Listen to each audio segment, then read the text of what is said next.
బదిలీలు పదోన్నతులు వెంటనే పాఠశాలలో మౌలిక సదుపాయాలు వెంటనే ఉపాధ్యాయుల ఐక్యత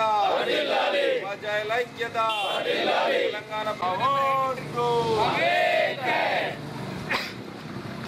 DPS అంతం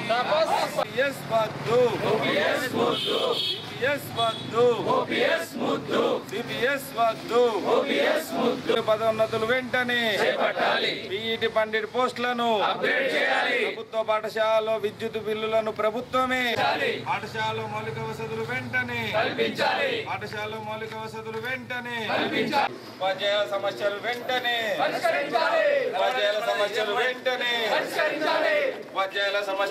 తీసుకురావాలని పాఠశాలలో లేనటువంటి చోట్ల మౌలిక సదుపాయాలు కల్పించాలని రాష్ట్ర వ్యాప్తంగా అన్ని ఉపాధ్యాయుల సమస్యలు వెంటనే విధానాన్ని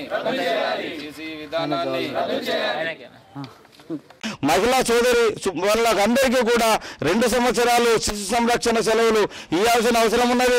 398 జీతంపై ఉద్యోగం ఏదైతే పొందడం జరిగిందో ఉపాధ్యాయులందరికీ నోషనల్ ఇంక్రిమెంట్ చెల్లించాలి. మా ఎస్సీ ఎస్టీ ఉపాధ్యాయులకు ఉన్నత చదువుల కోసం అనుమతి ఇవ్వాల్సినటువంటి అవసరం ఎంతైనా ఉన్నది.